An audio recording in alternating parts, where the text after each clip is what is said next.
Thank you for your patience. All right, we will reconvene our city council meeting. The next item on the agenda is public comment.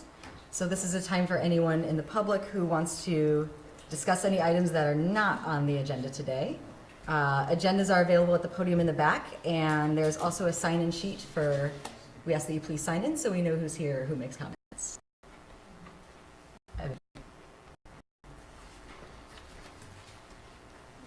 I'm having a static clean.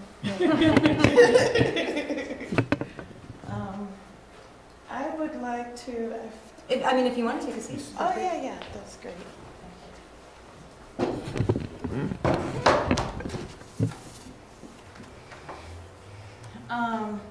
So, dear community, my birth name is Ebony Kirkland. My God-given name is Freedom. I would like to congratulate all the wonderful, capable, and dedicated candidates elected into their new offices. A special congratulations to Christine Lott for becoming the first woman elected as mayor of Winooski. Congratulations. I would also like to thank all the wonderful residents of Winooski who voted for me. However, my running was way bigger than me.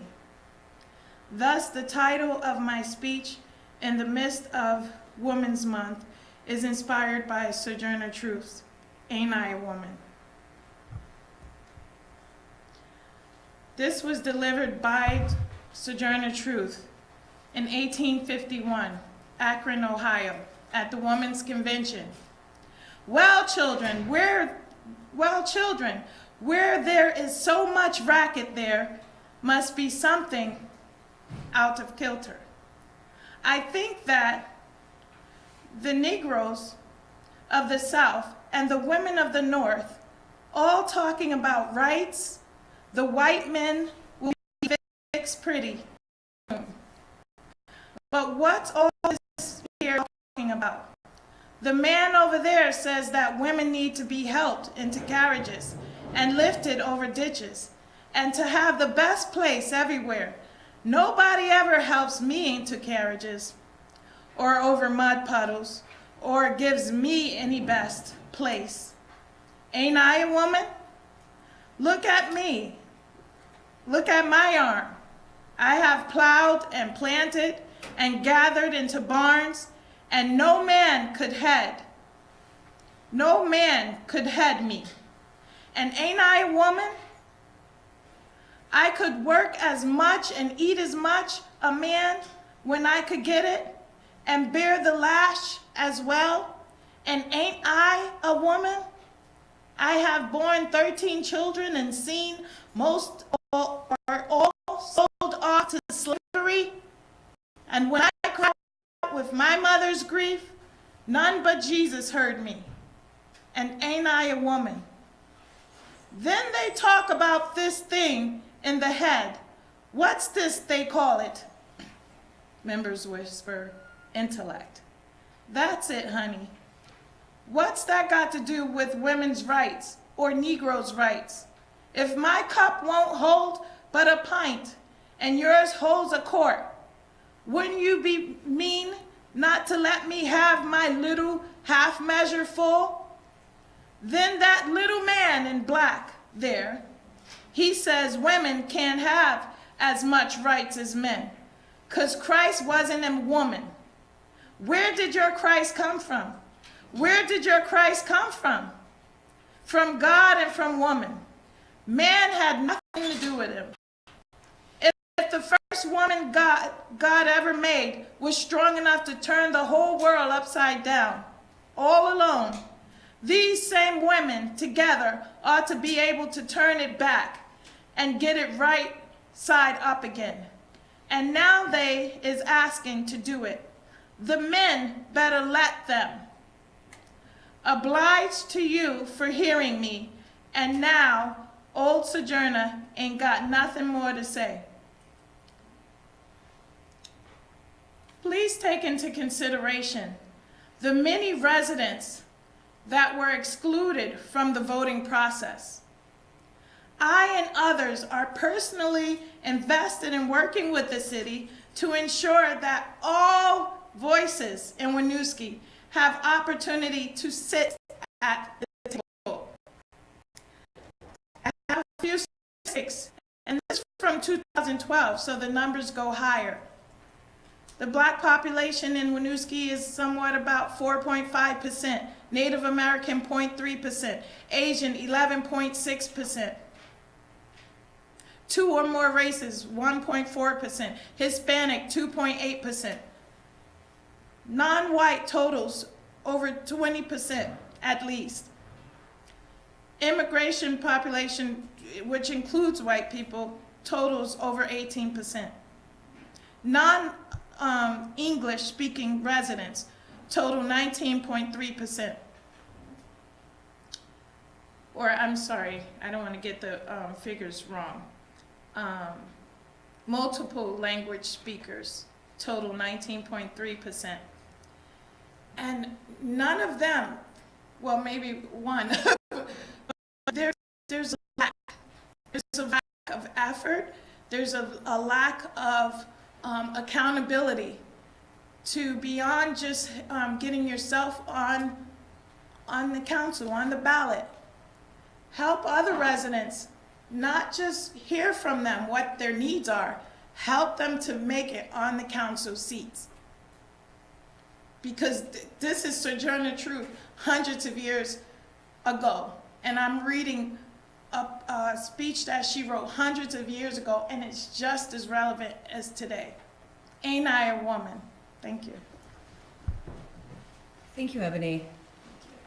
Your sentiment is duly noted. I think that now that this election has passed, it's time to reinvigorate efforts on the all-resident voting committee that we tried to establish last fall and get the ball rolling there. So, appreciate the information you shared. Thank you. And for the record, I filled out the application and I applied to be a part of the Awesome. committee. Thank you. Thank you. Anyone else for public comment?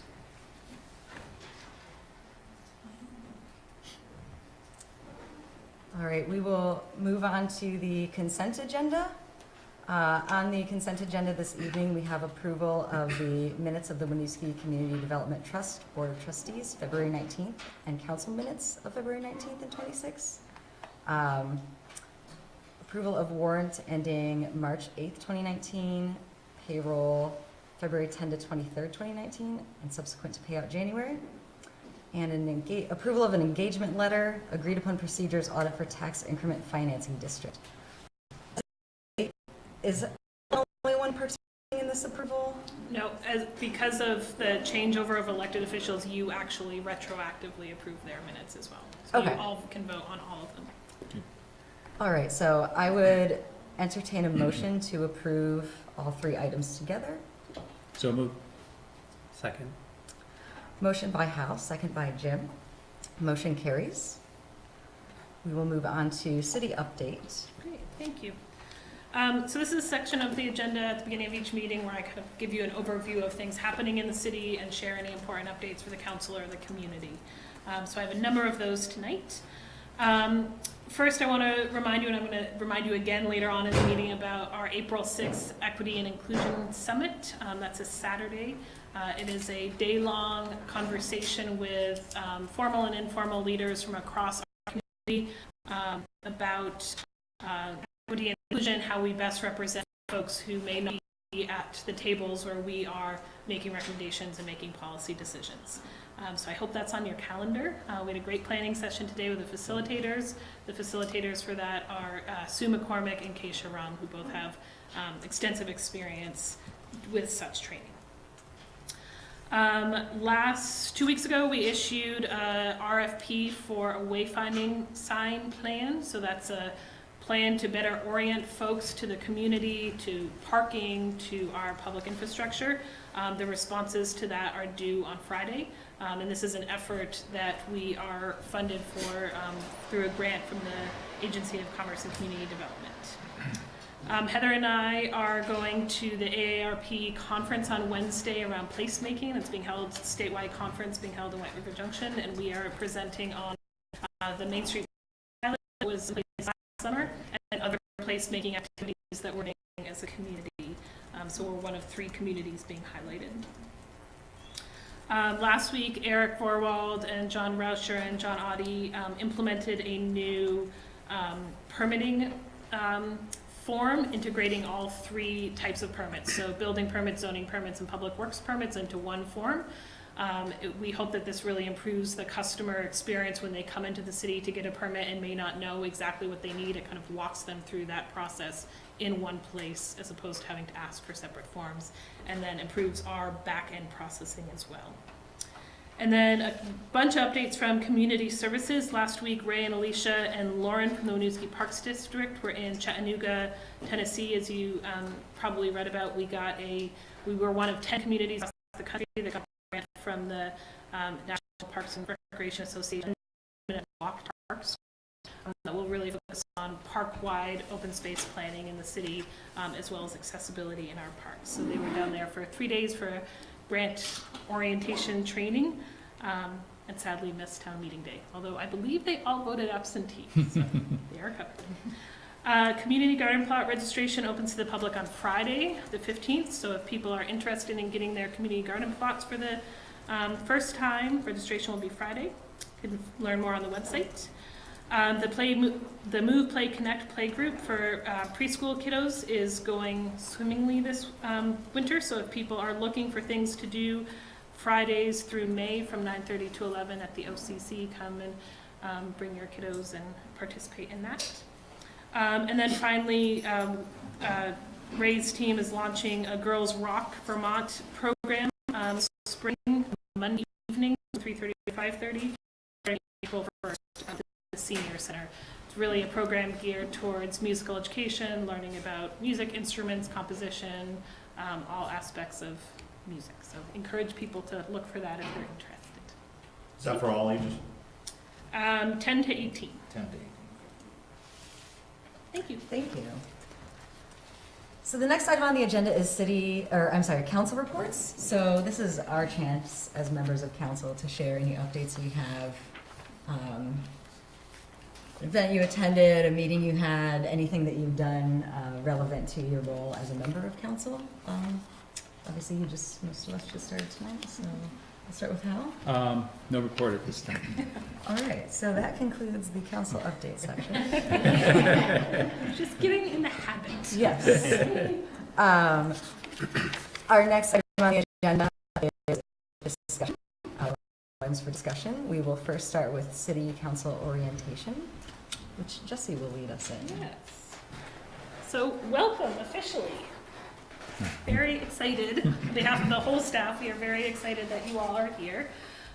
So this is really going to be the kind of meat and potatoes of tonight's meeting, and thank you for accommodating the kind of the special meeting off our regular schedule, because there's a lot going on in the city, and we already know that next meeting is going to be a pretty tight agenda. We wanted to leave some real space and airtime tonight to walk through a bunch of expectations. So I'm going to walk through this presentation, and Christine and Hal, as you've both served before, feel free to jump in as well. Okay. I also want to draw your attention to the binders that are on your desk. So these are meant to be resource books for you. Within this our city's charter, which is our kind of founding document, the presentation from this evening, several other resources that we think might be useful to you in the kind of initial 3 to 5 months. The last item in this agenda, or the second to last item in this agenda, is a toolkit that my professional organization, the International City and County Management Association, puts together for newly elected city council people and select people, and I encourage that. So that's a national publication. Encourage you to take a look at that at your convenience as well. So if you have any questions about this book, happy to answer them. But meanwhile, I will jump into this presentation. So I'm going to walk through this tonight. Again, you have it in front of you on your technology, but it's also in your binder. I'm going to talk a little about who we are as a community, walk through kind of council protocols that you can expect from staff, how we legally and manage the different authorities we all have, how you communicate with staff and to outside organizations. I'm going to give a very high-level overview of your fiduciary responsibility.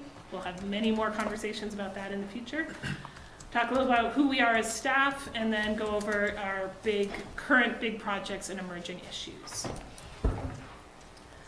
So we've been starting with this value statement in most of our public presentations in the last couple of months. This came out, this is the statement we heard from the community as part of our branding and marketing process. The story we heard from others about who we are as a community. I think it's a really beautiful statement, so we try and say it a lot as a leadership team to remind us of who we are and who others think we are. So I'm going to take a moment to read it. For almost 100 years, Winooski has welcomed strivers, people looking to build a better life for themselves and their families. A small city where neighbors know each other, a city where all of our kids learn together, play together, grow together. We're a community where everyone can participate in city government, in neighborhood gatherings, and in our lively downtown. We're always striving to improve our city and to welcome our next new neighbors. And then, of course, for those who have been on the council for a while, this strategic vision is very core to how we do business. So this strategic vision, also posted behind you, so we always remember it, was adopted in 2015 by the, at that point, council.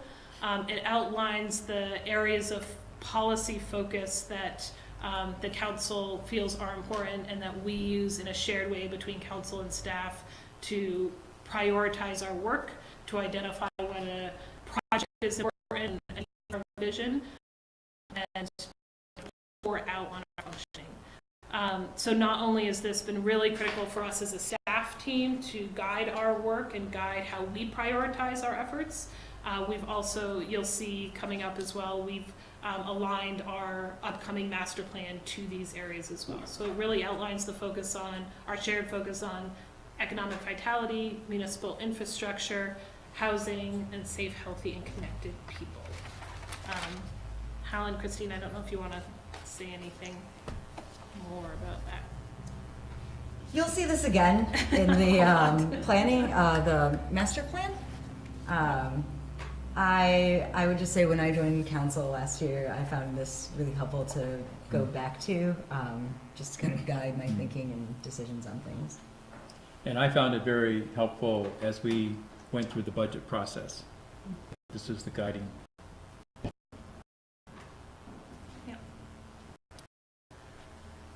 So having worked in several municipalities, we all think we're very special and important, but Winooski really is very special and important for a number of key reasons. You probably know most of these, but I think it's important to, to Ebony's point earlier, to remind us of who we are and who's at the table and who's not at the table. So we were the most densely populated city in northern New England. We're the most diverse city in Vermont. We have this shared value of being welcoming, and I think that really tracks back, in my experience here in the last couple of years, I think really tracks back to waves of immigrants over the history of our city. So even when you meet folks who have lived here potentially for generations, they often still identify as, Quebecois or Irish or something like that, and you hear the stories of where their families came from. We have a strong sense of volunteerism and restorative practices. As you know, we're at Hipfield, and in terms of municipalities in Vermont. So our 100th birthday is coming up in 2022. We used to be part of Colchester.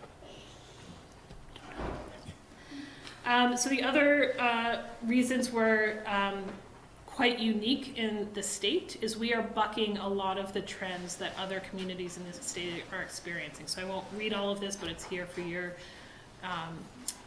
resource. So one, we're getting younger. So while the average age in the state is, I think, hovering between 34 and 36 at the moment, we're actually dropping from 33 in 2000 to 31 and a half now. We also are growing, so our population is growing over time, whereas a lot of communities you hear about in Vermont are shrinking. We are foreign born, so that is not a comment on immigration, it's really a comment on where our residents were born. and we hail from 20 different countries. One of the significant ways we are very different from other communities in Vermont is we have a higher percentage of our neighbors who rent than own. That 60-40 split in Winooski, so 60% of our residents rent versus 40 who own, is the reverse in most of the rest of the state. And then our household income has actually been increasing at a far more modest rate, 4% since 2010, as compared to 12% in Chittenden County as a whole, and Vermont as a whole, and 20% in Burlington. So we are kind of maintaining our affordability and population mix. So I'm going to shift for a little bit and talk about you as counselors and our protocol for the city council, what you can expect, and how we kind of function as an organization.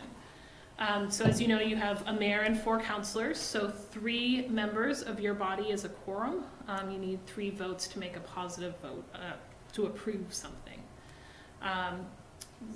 Requests for agenda items must be submitted to the mayor and I by 4:30 the Thursday before a meeting. So if we have a meeting on Monday and you have something you want to get on the agenda, that needs to come in 4:30 before. The mayor and I then finalize the agenda for distribution. Each Friday before a council meeting, you will get a council packet. For each agenda item, you will see a cover page like this. This is something we implemented a couple of years ago. You have a bunch of them in your packet today. This allows you to have a quick snapshot of what we are presenting before you. So as part of that cover sheet, you will see the name of the agenda item, who's submitting it, whether it's a public works item or a community services item or an item from me. You will see any legal issues you need to think about, financial implications, and then a short paragraph on the background. We often include in there as well a recommended motion. So if it's something we want you to take action on, we will flag for you, this is what we're hoping you will do for that. Obviously, it's always your call, how you choose to move forward. We found that this template really helps kind of get information out clearly. That document is usually followed by a memo or a presentation or a contract or another document that we are asking you to take some action on. It's our way of not just handing you 25 pages of a contract and asking you to do something with that without being very clear about what we're asking. Does that make sense? Mm-hmm. Yeah, and I would add, like you'll see on the agenda, often we'll have something for discussion first, and then the approval might come at a later date. Just so there's time to address it. And if you noticed earlier, motions are always in the affirmative, so like a motion to pass the item, and then a first, somebody makes the motion, somebody seconds it, and then the aye or no vote at the end. It's very important. Does that make sense at a high level? Mm-hmm. So we have a high level of paid in our state and our city around being transparent and doing things in accordance with state open meeting laws, in accordance with public records laws. So the thing to really keep in mind here, and again, we've tried to share with you a bunch of resources, is the debate and decision making that you all do really needs to take place in the public's eye. So to the extent that, for example, I am sharing an email with you all that's a resource, I am doing that as a information sharing. What should not then happen is you all to engage in an email discussion about whatever the question is, and then come and sit at this table and make a decision. That discussion about how you all approach a topic, what policy call you might want to make, what additional information you want to share with each other, that should be done in open meeting. The exception for that, of course, is executive session. So state statute has a whole list of opportunities for you to enter into an executive session to share things for me to share things with you, or vice versa, and discuss that would otherwise put our decision-making at peril if it were to happen in public session. So examples of that are lawsuits where we are trying to settle or negotiate or up with a strategy. An example of that is negotiating employment contracts, negotiating contracts with our union, things where there's an active discussion going on with another party that we want to have a discussion about internally first.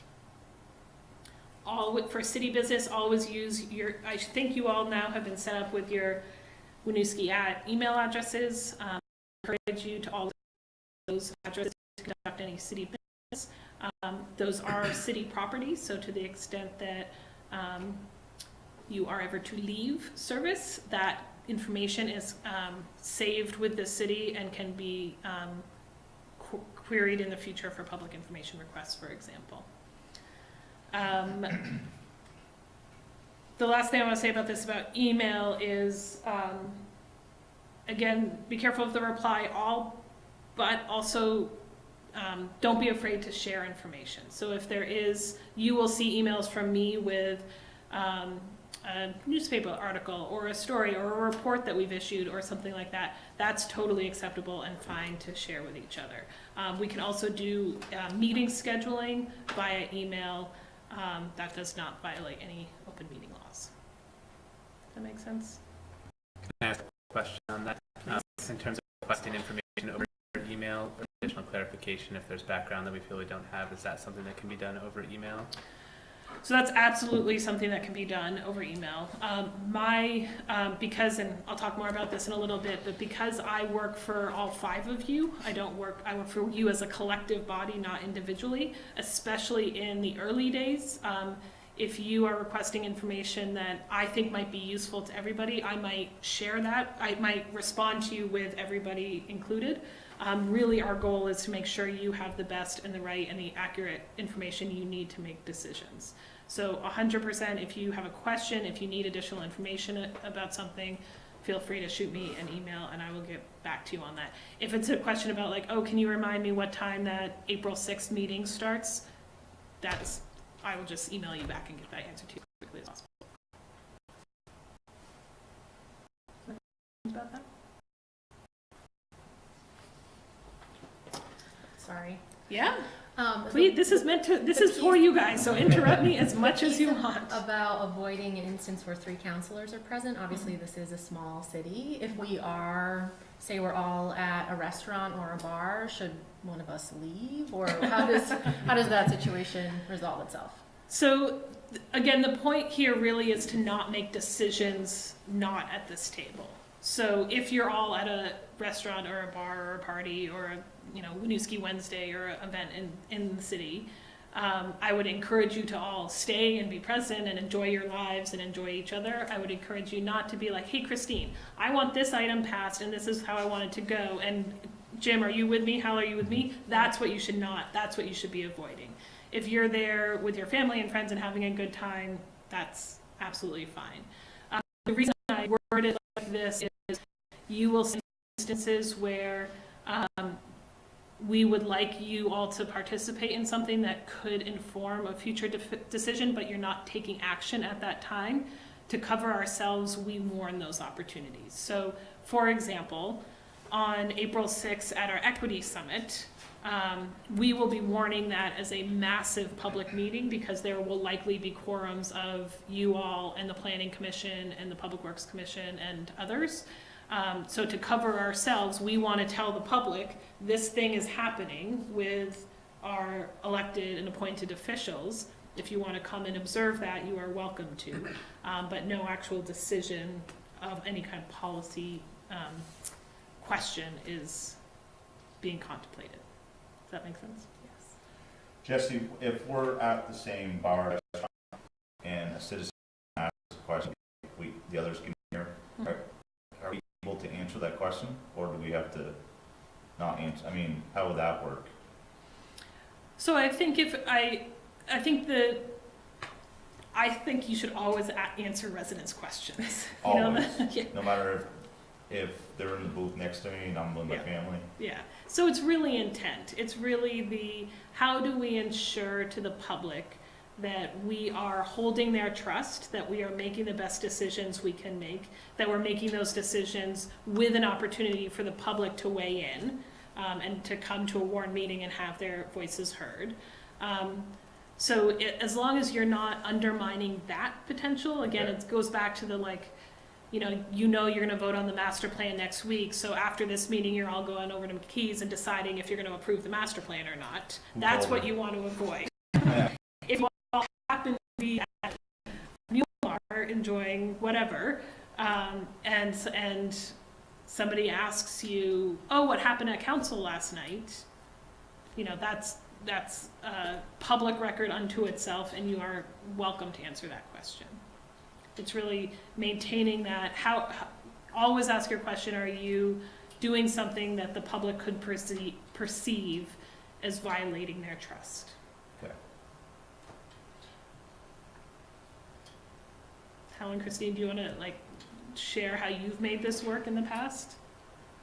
Well, for me, I just remind myself, the meeting happens here, not out in the parking lot. Mm-hmm. So as long as we're having discussion and making decisions here, we're good to go.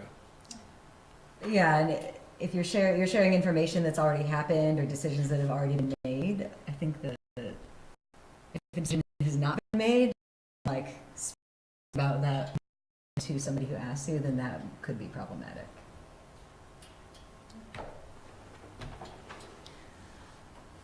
So to a certain extent, this is another way to look at that same transparency, ethical perspective. So we have a conflict of interest policy. It's before you tonight for discussion. We can talk more about it in detail, but the general point of this and the standard we have held ourselves to in our charter and in past policies is that no public officer of the city of Winooski will gain a personal or financial advantage from serving in their role as counselor. So to the extent that you are discussing a decision that you personally would benefit from, you are encouraged to recuse yourself from that discussion.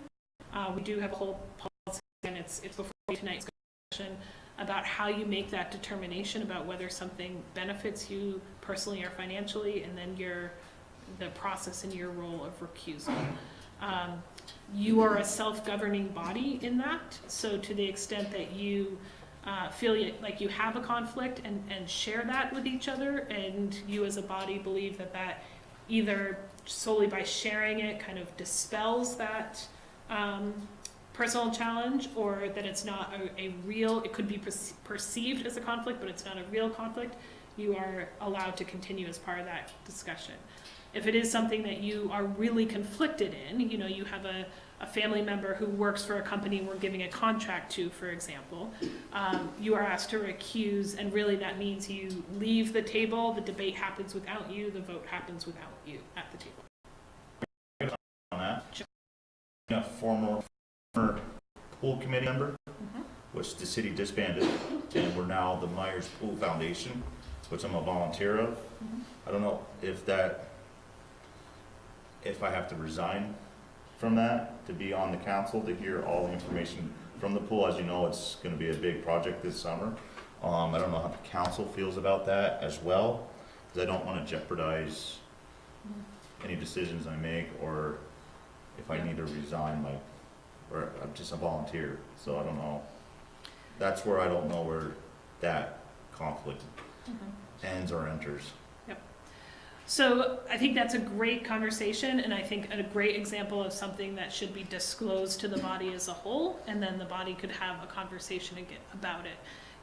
Going back to the core and the intent of this policy, and how we apply it generally, is there a personal financial benefit to you?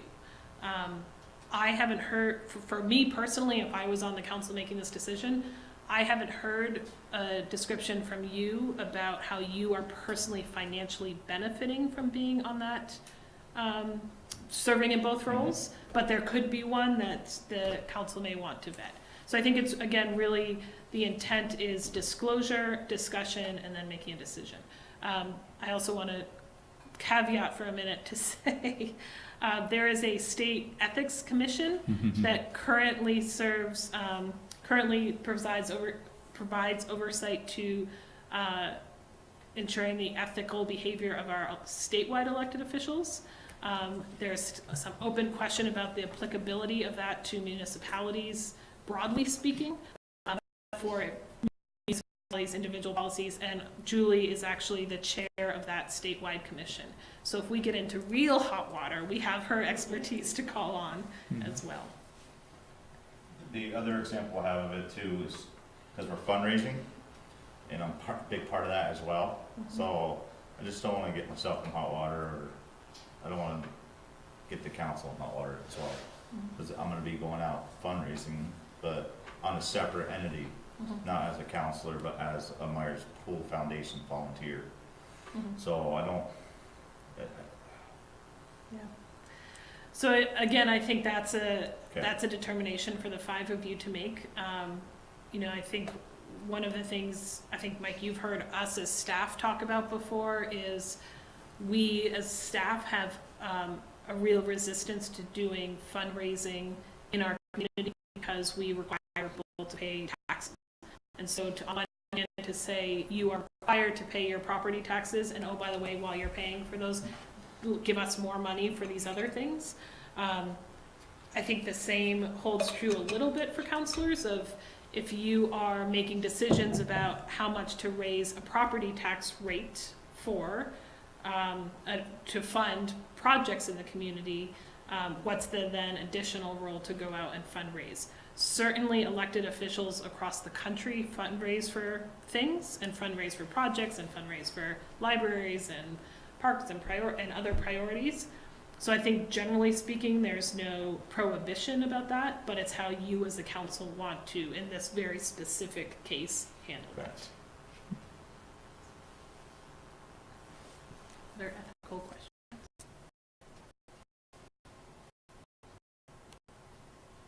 Good. Keep going.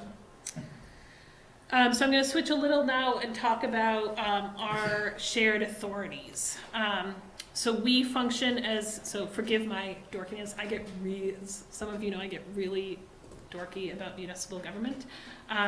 We have what's called a council manager form of government, which is different than, for example, Burlington, which has what is called or it's traditionally called a strong mayor form of government.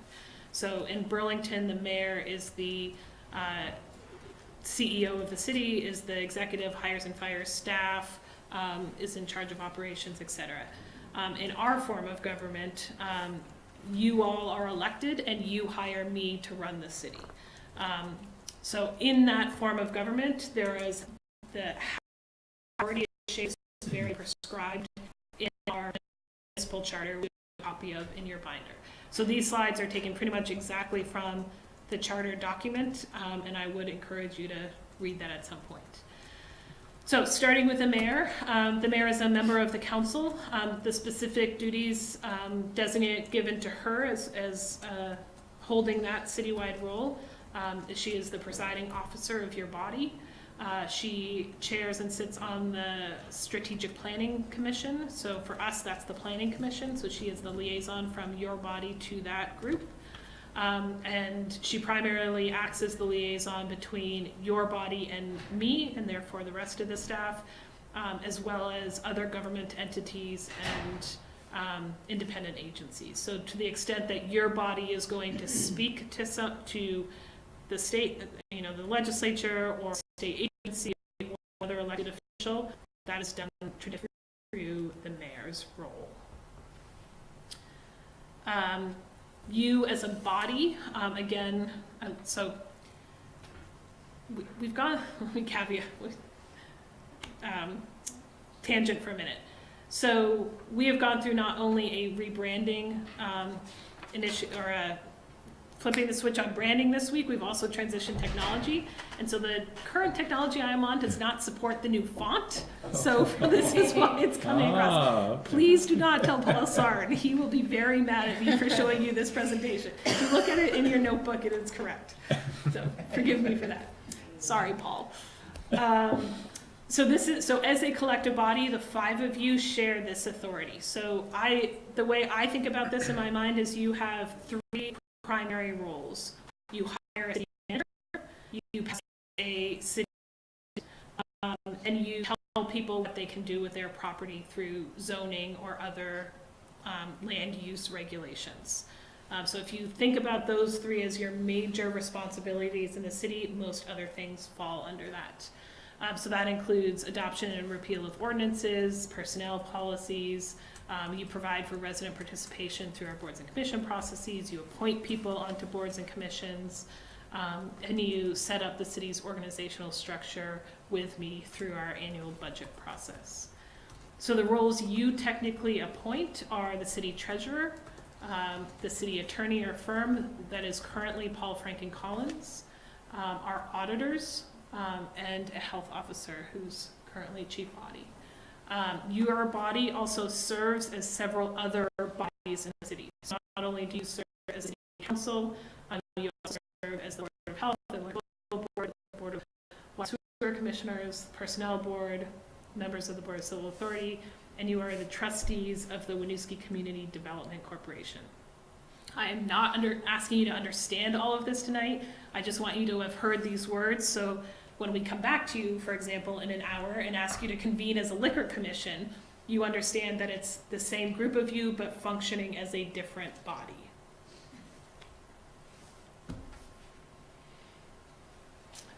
So other authorities you have are, you provide the link between, you will be assigned to a commission or an operational area, and you'll be kind of the key link between that service area and the council. In that role, you often help us think through financial proposals and those liaisons to commissions. You also, on a rotating basis, write a piece for the school newsletter. I think one of the things to really keep in mind about your authority as a council is that the authority you have exists in the body of you and not any one individual. So while the direction you can provide is by a vote of the whole, not an individual direction. I'm going to come back to that a little more in a minute.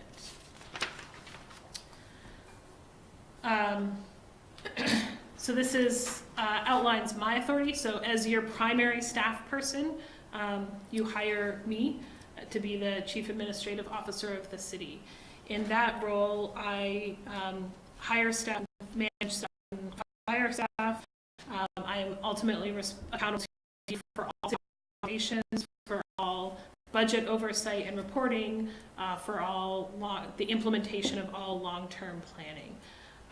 I also, per our charter, serve as the emergency management director and personnel director. So within my authority is appointing these positions. So it's essentially all of our department heads as well as our staff who have some kind of other statutory authority. So this gets really, this idea of this shared authority between policy level authority and operations authority is something that we will dance back and forth on very often and through every meeting likely. So I find this over my time in these kinds of roles, I found it really helpful to think of, if you think of this 3 pillars. So the middle pillar is the work we will do together. So we will set citywide, a citywide mission or values. We'll set policies that help us implement that mission. We will make administrative decisions to affect the operations of those policy decisions, and then we will manage that work to make sure it's done well.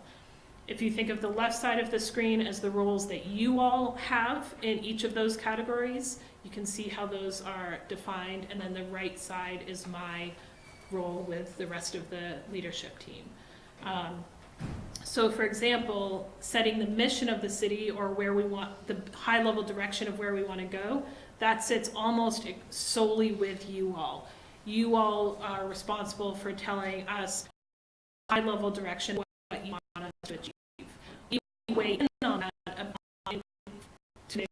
of what can we do? What is realistic within the humans we have on staff, within our legislative authority, et cetera. So we may provide some guidance, but ultimately that high-level direction is on you. As opposed to the management of that work. So you've set the vision, we're going in this direction, I decide how we're getting there, and I manage to that. You have very little say in how that's managed, whereas that's the majority of my role. Your role in that management is holding me accountable for getting to that end goal you set up for us as a policy setting board. So high-level summary of this point is you tell me the direction of where you want to go, and I determine how we get there and how we deploy our resources to get there. A real on-the-ground example of this is how you are the elected officials, you are seen as leaders in the community is going to want you to do things about how we deliver services. That is always a challenge for elected officials. In those cases, I really encourage you, if residents are asking you, I really want to see more luxury, I'm making this up, I don't think this will ever happen in our city, but I really want to see the riverfront full of luxury apartments. That is a vision for you. That is how we use their land and how we prioritize who our neighbors are going to be. In that case, that sits with you, you have those discussions. If people are calling you and saying, there's a pothole in front of my driveway that nobody's fixed for weeks, your response to that should be, I'm not in charge of operations, go talk to the city manager, that's her job. That allows to kind of effectively manage our relationship in two different ways. One, it protects your authority, your role. It doesn't make others perceive you as responsible for something that as an individual and a collective group, you're really not responsible for. Two, it allows me to fix things operationally within the city that are broader than just that one complaint. So if an individual is complaining about a pothole in front of their driveway, that may be indicative of Public Works doesn't have enough asphalt, or we're deploying our resources incorrectly, or something like that. And if I don't know about those things, it's harder for me to make that community-wide change. I'm going to stop there and see if there are questions about that. Hal or Christine, do you want to add anything to this balance between? No, I think you said it well. It's a dance, so Yeah. but I like the way that it follows that order. It makes logical sense. I would say if somebody asked me to do something very discreet and minute, like that's probably not something that, that's probably something to pass along to Jesse into operations. We heard a lot about potholes. I bet you did. I bet you did. It's been a rough winter for all of us. So a few significant exceptions to what I just said about management and my role in administering the city. So there are several of our staff, by virtue of their positions and their titles and their roles within the organization, have authority outside of the authority they're given as a hire of mine. And I think it's really important to keep those independent statewide statutory authorities in mind. So they fall primarily with these four sets of professionals: our zoning administrator, our police chief, our fire staff and building inspection staff, and the city clerk. They each have unique pieces of statewide legislation that they are responsible for implementing, and therefore we can't direct them to do something differently. So the most obvious example of this is I can't tell the police chief not to arrest somebody. If somebody has broken a law, violated local or state or federal laws, I can't ask that him or her not to enforce those laws.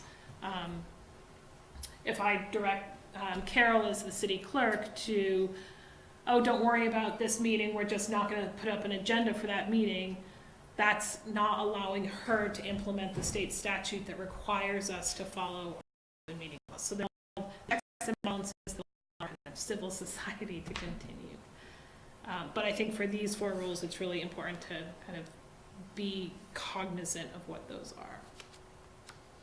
That make sense? Mhm. So I hope that you all will have a lot of questions about city operations, get excited about different projects we're doing, want to talk directly with staff, and I encourage you to do that. I do ask that general questions and requests for information should always start with me, so I can, one, make sure you get to the right place, but also manage our team's workload a little bit.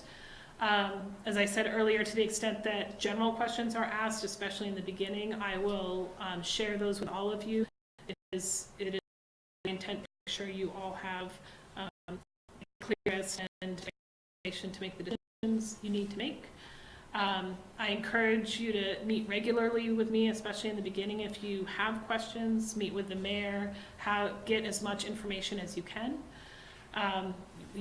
We have lots of facilities and fun staff and equipment that we would love to show you, so would welcome the opportunity to do that.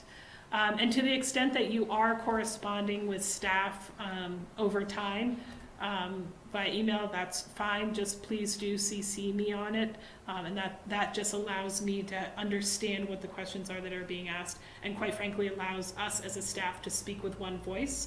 What we never want to have happen is to give you guidance, have me give you guidance, and then have a department head give you guidance that's contrary to one another, and then you're having to interpret that. It's our responsibility to make sure we're on the same page first. So please do keep that in mind. Any questions? So I'm going to switch for a minute from the kind of general communicating with each other and the work we do together, communicating with staff. Any questions about that before I switch gears a little bit? You guys with me? Are you psyched? Am I freaking you out? Well, a little bit? Okay.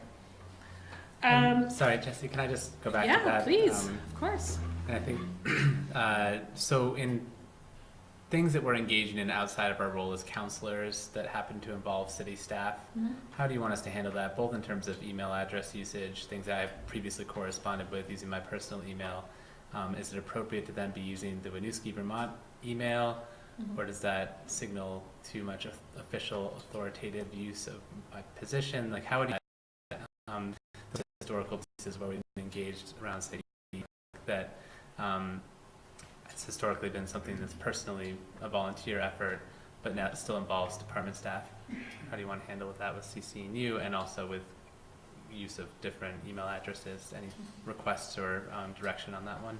Yeah, that's a great question. And I think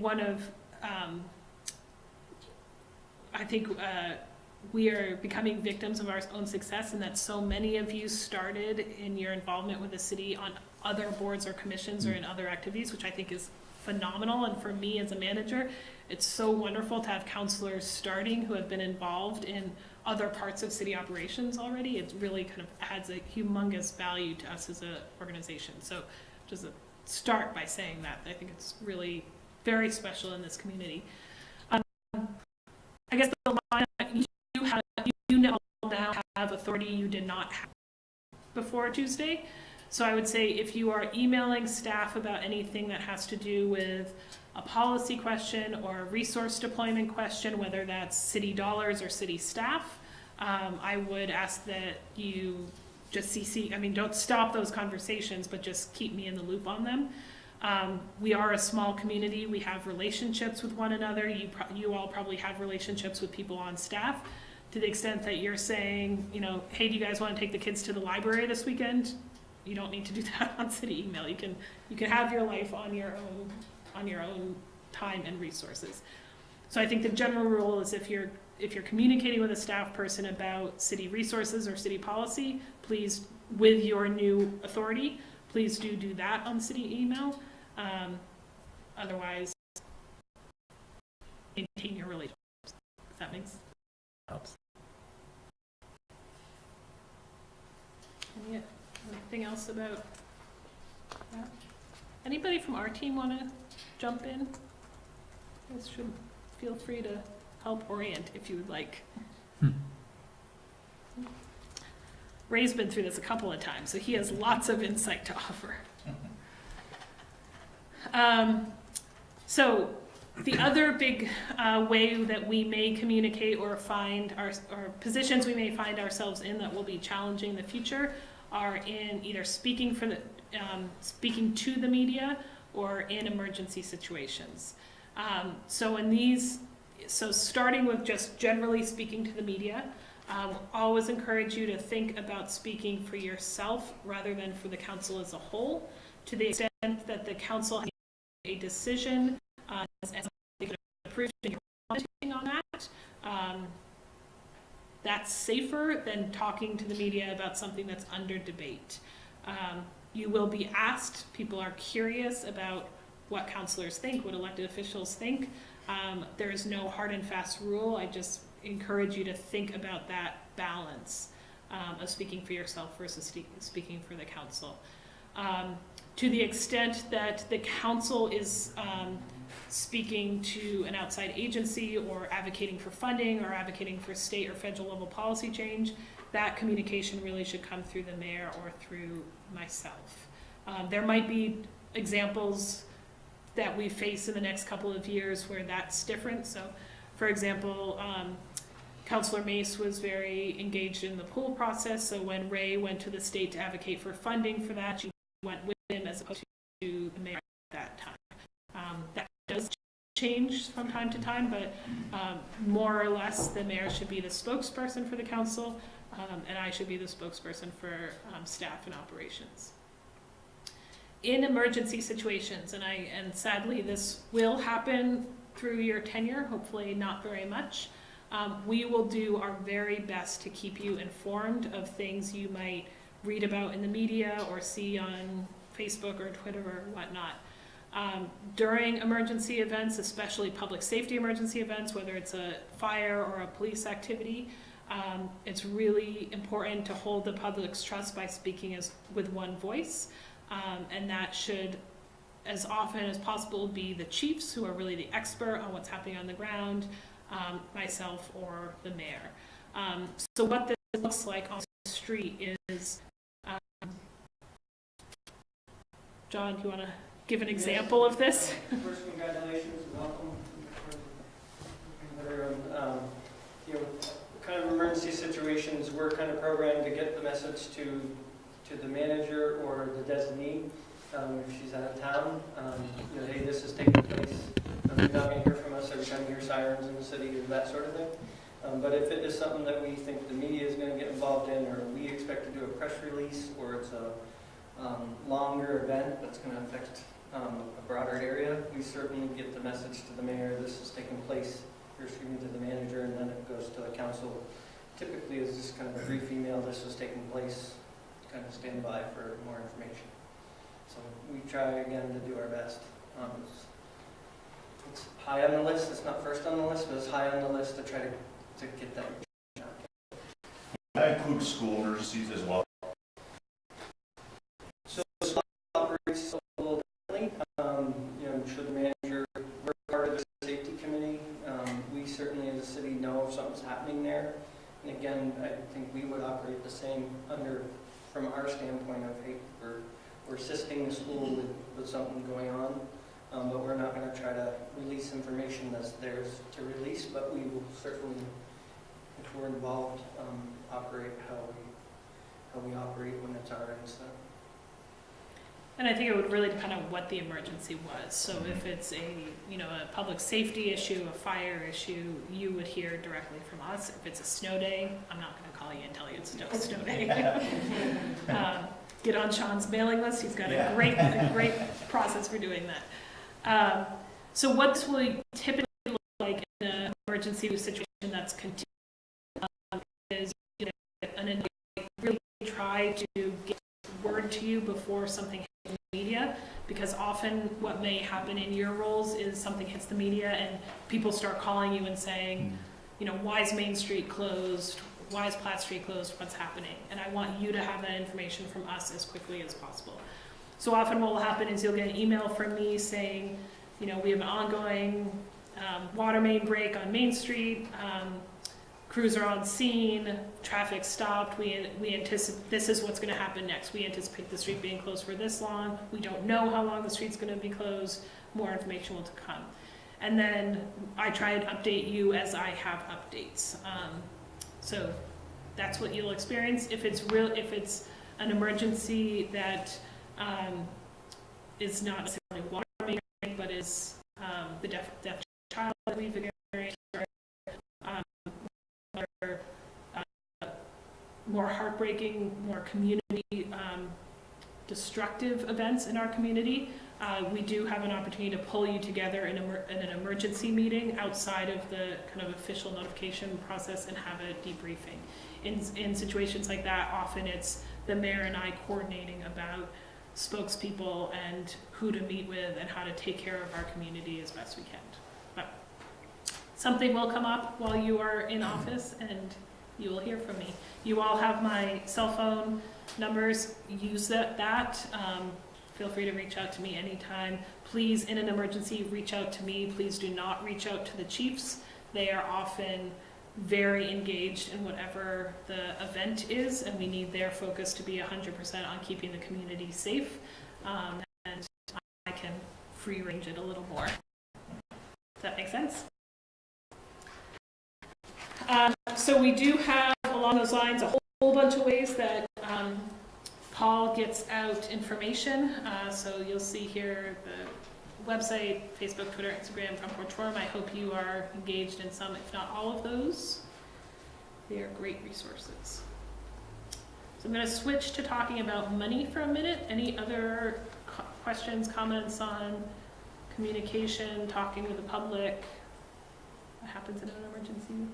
I assume there will be an updated list for the city newsletter in terms of Yes. contributors. Yeah. I did not include that today, but we will bring that to you for next week, although I think one is due this week. I was wondering who that was. Christine, you and I should probably talk about that. Is that me? Are you volunteering?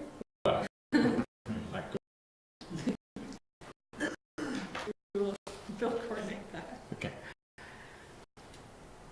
Okay, so, oh, this is so, Paul's gonna be so upset that it looks, look at your paper, it's nice on your paper.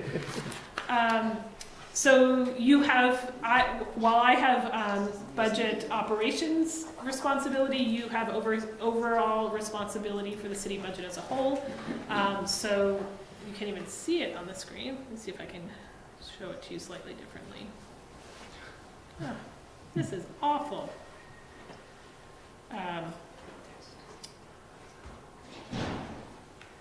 So total financial responsibility you have is $14.2, almost $3 million. That's across all funds. That's the general fund, which is the dollars that are raised by property taxes, and then what we enterprise funds, which are that operate essentially small businesses paid for by users of those systems. So for example, the water fund is the revenue generated from the water fund is solely based on the water rates, not the property tax payments. So that's a total budget. So the general fund side is usually what people think about when they think about the city budget. And here we have it broken down a little more. So the general fund this year, and going into FY20, is $7.3 million. Broken out by service area. The biggest portion of that is police, with admin and public works coming in second. It is important to note in this budget, in this slide, public works also receives water and wastewater. So when you package all the funds that they are ultimately accountable for, our biggest portion of our budget. We will have many more budget conversations along the way. So these are the humans that you will be working with. This is our citywide org chart. So you are elected, obviously, from the voters. You employ me and the treasurer as the humans that work for you. And then within our staff team, we have assessing, fire and code enforcement, public works, police, which includes police, dispatch, and community justice, community services, planning, zoning, community and economic development, and general admin. So all of those teams represent 102 positions total, 56 full-time employees, 36 part-time employees. There are a few things that come to work every day or every week and get done the work that you set the vision for. We do have 2 different unions that represent our employees. So the public works staff is represented by AFSCME, which is spelled incorrectly here, and our police department is represented by the Fraternal Order of Police. And for the staff who are in the room, if you guys could just introduce yourselves really quickly. I think most of you know everybody, but just to recognize the people who are here. I'm Heather Carrington. I'm Community and Economic Development Officer. Eric Worrell, the Planning and Zoning Manager. Julie Holbert, HR Manager. John Oddie, Fire Chief. Ray Coffey, Community Services Director. Eli Reed, Director of the Engineering Center. Brian Limbers, the engineer. Although very important unto yourself as city engineer. I think that's it. Any questions about staffing, operational areas? We'll have many more conversations about this during budget time. Okay, so we're getting to the fun project stuff, I promise. So you also have a number of commissions that you oversee. So I've broken those out into 2 different categories.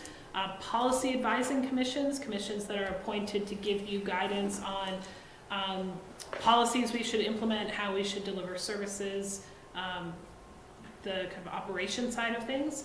And then regulatory commissions that are constituted either through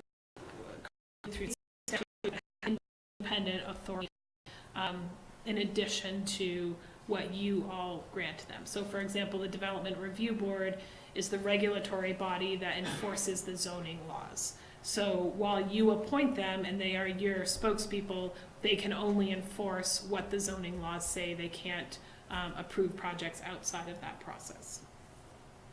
On the policy advising side of your commissions right now, we have the Community Services Commission, the Housing Commission, Public Safety Commission, and Public Works. I want to throw in a caveat here that the prior council had a discussion about the alignment of this commission structure to the strategic vision areas, so economic vitality, housing, municipal infrastructure, and safe, healthy, and connected communities. The discussion that council had was with the adopted master plan, which is, you'll hear a little more about in a few minutes. It was essentially a shared work plan for all of us over the next 8 years. It might make sense to align those volunteer efforts to those work plans. That the council, I think the prior council was very invested in that shift, there wasn't a vote that was taken. So if that's something you all want to consider in the next couple of months, it's kind of out there on the table. Helen, Christine, do you want to say anything more about that, the commission structure? So we had talked previously about revisiting that topic after the April 6th inclusion training.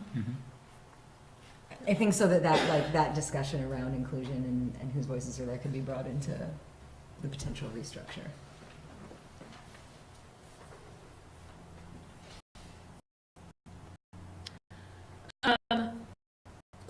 You also have a lot of facilities that you have ultimate policy oversight over. So these are our municipal buildings and public lands. So that's City Hall. And so in this building is all of our leadership staff, our administrative staff, and our police department. There's the Public Works Garage and the wastewater treatment plant. There's the fire station and the O'Brien Community Center, as well as the senior center. And then we have our lovely parks that hopefully you are all very well versed in. So I wanted to, this is kind of a new slide here. I wanted to, there was quite a bit of discussion in the election about affordability development. So the interest of that was just a few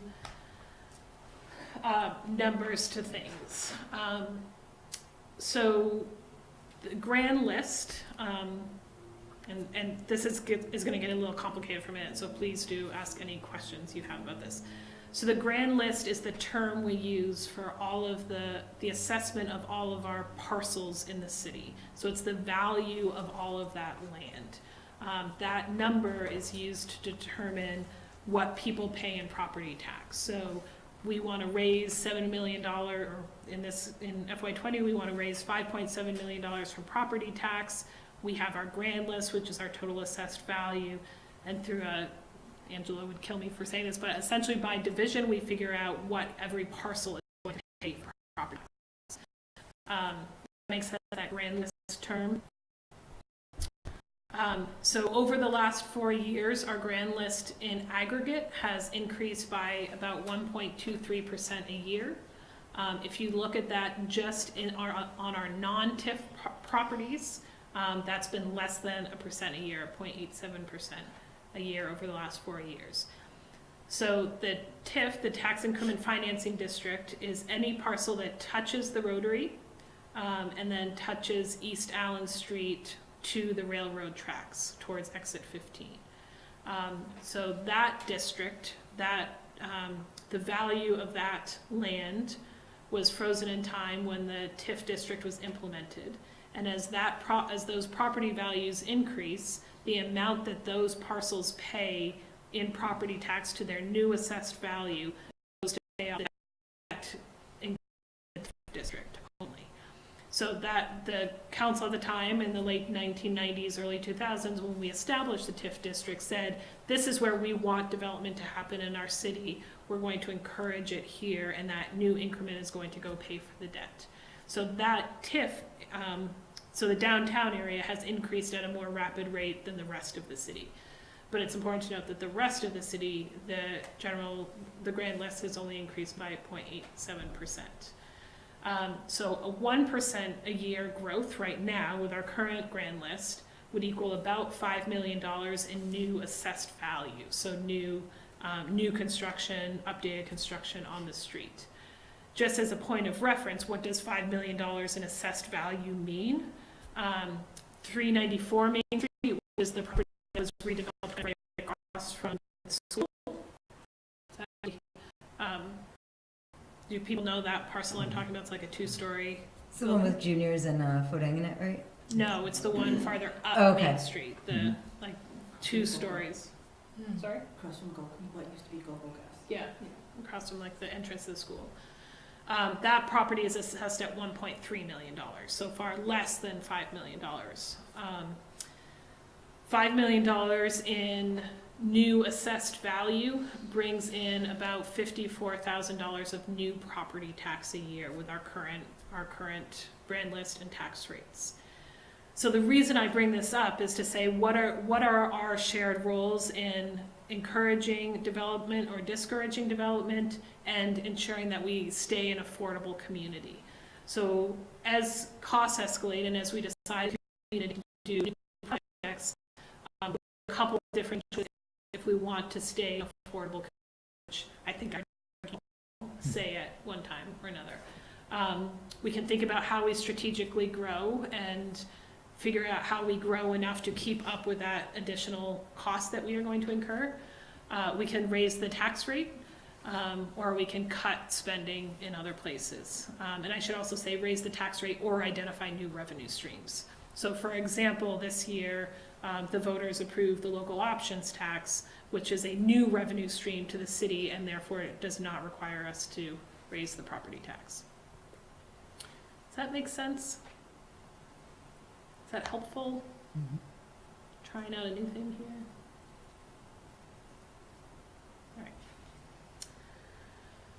All right. So we are now going to really change gears and talk about Eric. You're going to talk about new emerging, current large-scale projects and other emerging issues. People good? You want a little break? Good. So we're going to start with the master plan because next week this is going to be a focus of your meeting. I'm going to let Eric walk us through these. Tell me when you want to click. Okay, I will. Good evening, thank you very much. I realize we all just met recently, but I did not mention that I'm also the city's zoning administrator. So while I serve as the planning and zoning manager, I also am the appointed zoning administrator. But tonight, I will be talking about my role as the planning and zoning manager and what that means to the master plan. We are in the process of updating our master plan. It's officially designated as a municipal development statute, and it is outlined as a statutory requirement if municipalities want to do certain things. So if we want to adopt any type of zoning regulations, if we want to pass a capital program, we need to have a master plan in place that's been duly adopted by the council. The authority for developing that plan rests with the Planning Commission, and that's also outlined in statute. So as the liaison to as the staff liaison to the Planning Commission, I've been working with them to get us to the point of a plan, of a new master plan. It's required to be updated every 8 years by statute. Our last plan was adopted in 2014, so it's technically on a 5-year schedule. There was a change in statute to make it 8 years, so our current plan will expire this April. So that's why we're in the process of where we are now. The idea of the master plan is to a high-level roadmap for the community that outlines the direction forward for the future. It tries to bring together all the different components, all the different programs and departments, and kind of synthesize them under one umbrella document to kind of outline what that high-level direction is moving forward. So our last, while we adopted a master plan in 2014, the last time the plan was comprehensively updated was in 2004. So over the past several times it's been adopted, it's really just been a readoption of the previous plan with any new statutory requirements in it. So this is the first time in about 15 years that we're completely readopting the plan. What we tried to do with the update was this master plan with strategic vision, so that we're not trying to stray too far from that initial guidance of council. So there's been a lot of different documents that have been adopted and approved over the last 5 years by the city, and they're outlined here starting back in 2014 with the Main Street corridor plan and going all the way through the marketing and branding the marketing and branding strategy that is just been recently rolled out. So with this planning effort, because all these other documents have been updated and have been approved by the various boards and commissions and councils, we wanted to make sure that we didn't lose sight of the policy directions and the goals that were identified in those efforts by creating a new set of policies. So really what we're doing with this master plan is all the documents, quite creating a new direction as much as we are re-emphasizing the policy direction that's already been established by the city. Yes. So part of a master plan is there's this state statute outlines 12 elements that are required to be in a master plan. There's 13 items listed here. So the last one that shows up, the current analysis and data, is really more of is to ensure that the data that's in the plan is current and up to date. But this is really just a crosswalk to kind of show where each of the statutory elements falls with our current strategic vision and how we are aligning it with the master plan. So if you're looking through the document and you want to see how we're addressing energy, for example, you'll know that that'll be in the municipal infrastructure section, which again aligns with the strategic vision.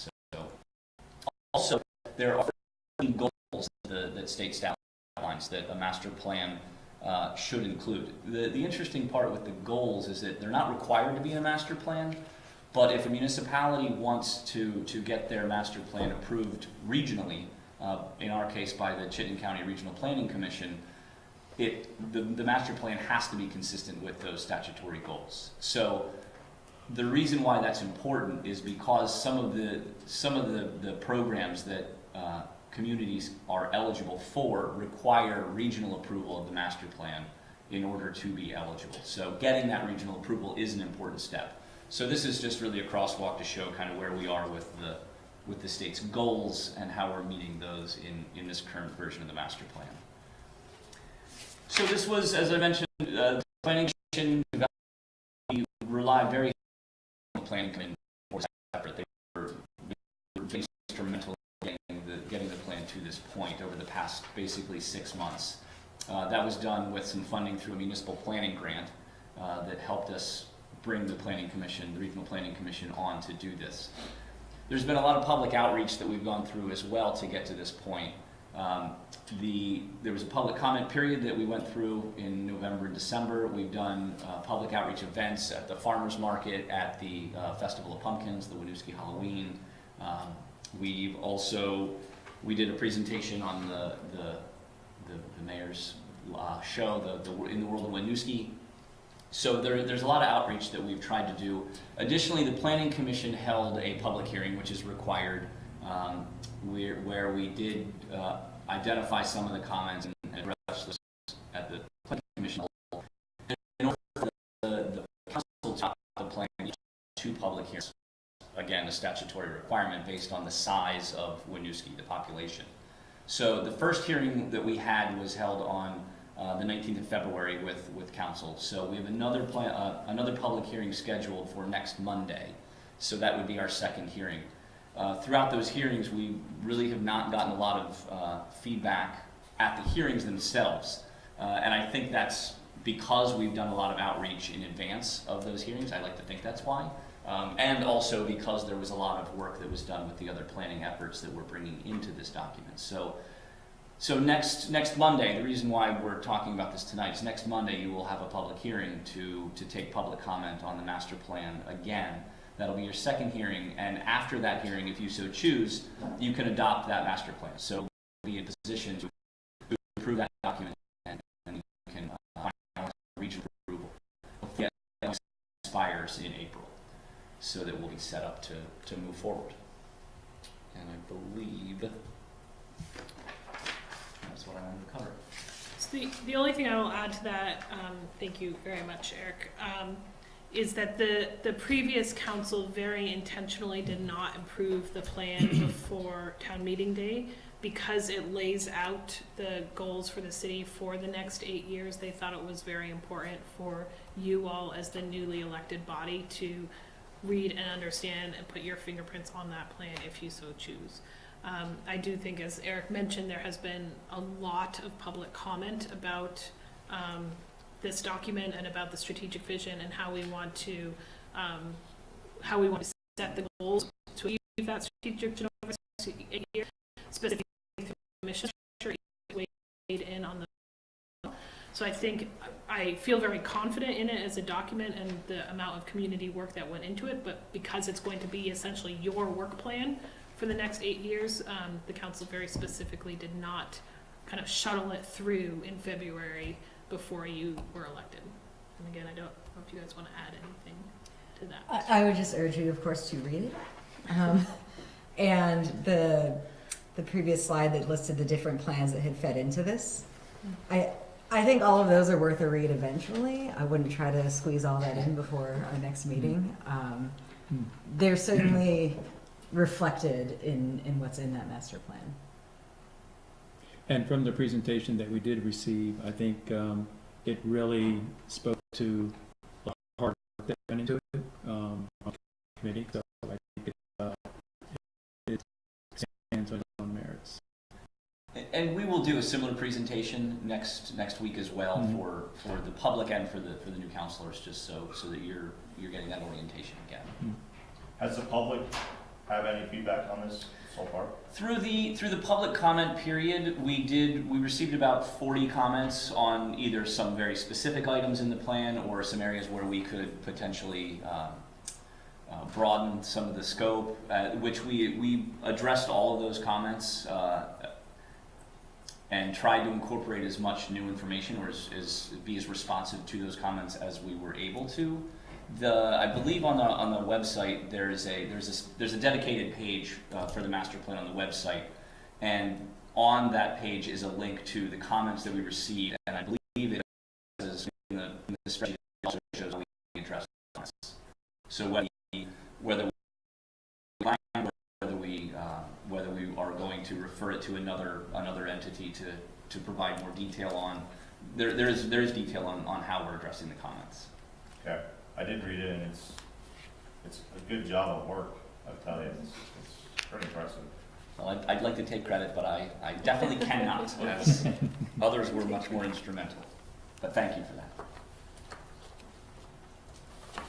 Any other master plan comments? Great. Thank you very much. Thank you. So the next set of slides go over kind of the big projects that I know you all are pretty well versed in. The reason I wanted to include them here, one is to have that resource for you, but also to foreshadow for you things that will be coming before you for decisions in the next couple of weeks and months and years. So Main Street revitalization, you're the project. Most immediately coming before you at your 18th meeting will be the award of the final engineering contracts. We will also bring back to you in the future awards for other construction contracts. You will need to determine over the course of the next year the phasing for this project, consider any additional grant applications, and determine the debt to incur. I think this is all of these are very good examples, but this is a great example of we will never come to you with a big project like this to which you will take one vote. Big projects like you've probably already taken a dozen votes on Main Street, and you will continue to take votes. So I say that to say, while these are big projects and big decisions to be made, there are lots of smaller decisions that make other decisions. So I'm going to go through these. I think we will have a few questions. So Memorial Pool reconstruction, and Ryan is here if you have any engineering specific questions here. We will be going out to bid on the construction of this project this month. So your next immediate action will be to award the construction contract and also to determine the amount of debt to incur.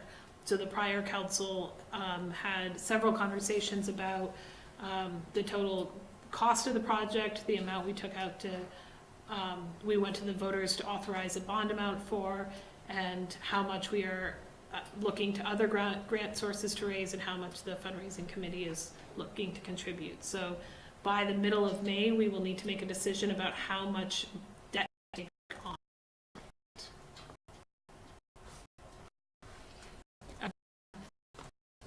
This one is the main project. This was another project that was approved by the voters with like 85% approval, I think. So this is the replacement of the water main along Hickox Street and West Lane.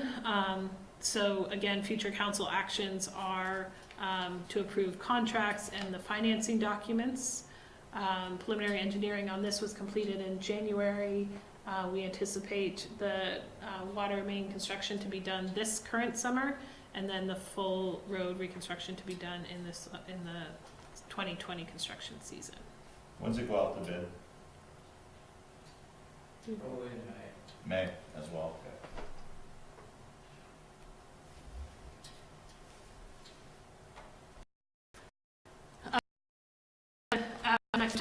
Or Abenaki Garage Hotel Development Project. So the voters approved the bond for the Abenaki Garage with 60% approval on town meeting day. Next steps on this project is to draft the legal documents that outline how the relationship we will have with the developer, how we will address the land ownership structures. One of the authorities that I kind of glossed over on your authority list is only you can determine what we do with our property. So this project, for example, requires us to subdivide the parcel. The city will maintain ownership under the garage and the the hotel developer will take ownership of the second half of the site, so you need to authorize the transfer of that site. Of course, the engineering construction documents and the debt, you approve parking contracts, and again, the lot line and land swap agreements.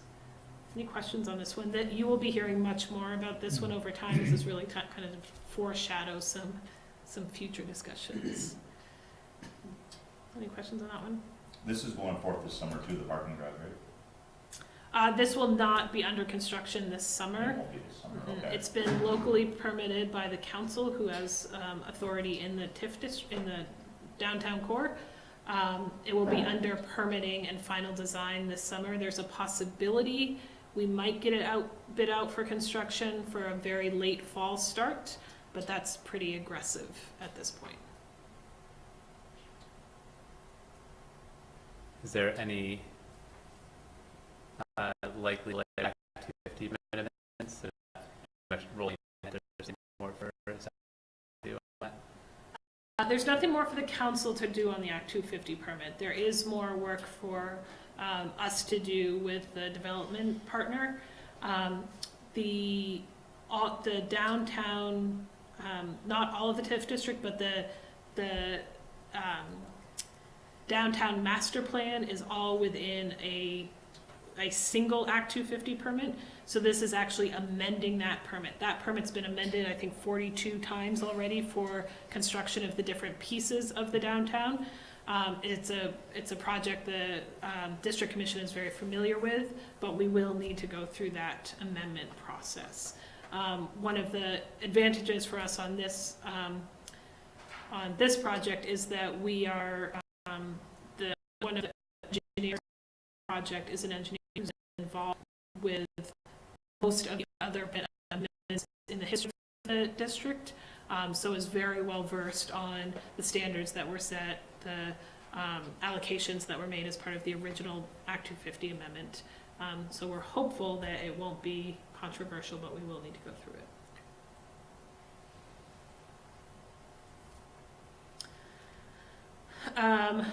So this is an embarrassing thing to talk about while I can't get my fonts to work correctly. But we have a new website as of today. If you have not gone to winooskivt.gov yet today, I encourage you to do so. It is very beautiful, unlike my terrible PowerPoint presentation. So this is our new logo that you are now seeing on everything and will be branded accordingly moving forward. And then the other exciting part of this is this Vermont's Opportunity, the story, the I read at the beginning, and the use of this to launch our Legacies campaign. So as I said in the beginning, 2022 is our 100th birthday, and one of the things that came out of this process was to use that date, that community celebration, and the work up to that to really tell this story and change the perception of who we are as a community. Heather and Paul are using this value statement and the tagline of Vermont's Opportunity City to think about what does that mean for all of our residents? What are the opportunities that have been presented to Winooski's individuals and families and faith communities and businesses and schools and religious communities, et cetera. So we're, over the next couple of years, you'll see hopefully a community-wide discussion of who we are for the last 100 years and therefore who we be for the next 100 years. So much more, but we are really excited about it. So then just a list of other emerging issues that I believe we will be tackling together in the next months. So again, April 6th, get it on your calendar, Diversity and Inclusion Summit. We're very excited about it. In May and June, I will be asking you to also participate in a what we call Policy Priorities and Strategies retreat. We've done this annually for the last couple of years, where we come together for part of a Saturday, look at the strategic vision, look at the work we're doing together, and prioritize the work we want to accomplish in the next year. So you see this quick snapshot of that shared work plan from this year. The full document is also reminder. It's a really useful process to understand our capabilities are, what we think are the priorities, and then what council thinks are the shared priorities. I think it's been a useful tool on both sides for the last couple of years. Our tax increment financing district is on track to successfully retire our debt in 2024. That will be a very significant financial change for our community. So I think in the next couple of years, we will need to actively start planning for that and understand what that means and how we strategically invest or strategically make decisions about that financial change for our city. Our relationship with the airport is always a discussion point. As you probably know, the Burlington International Airport is wholly owned and operated by the city of Burlington, located in South Burlington, and New Zealand are primarily impacted by the noise from the airport. So how those relationships are managed is very important to us. It's also a huge strategic advantage to us as a city to be so closely located to the airport. We hear that a lot from our business community and from our residents who enjoy being close to the airport. The F-35s are scheduled to arrive in September of this year. We are anticipating an updated noise exposure map, which is the map that demonstrates, based on the noise data, the impact those will have on our communities. We anticipate receiving that map momentarily. Okay. We think it's coming soon. And that will be a discussion that the council will, or I'm sure the council will have discussions about the upcoming months. Regional dispatch, I'm going through these really quickly. I'm really just trying to get these concepts in your minds, and as we go through actions, I'll have much more to share with you. So last town meeting day 2018, our community voted to join the Chittenden County Public Safety Authority. It's a new municipal entity created by several of our neighboring communities to stand up a regional dispatch center.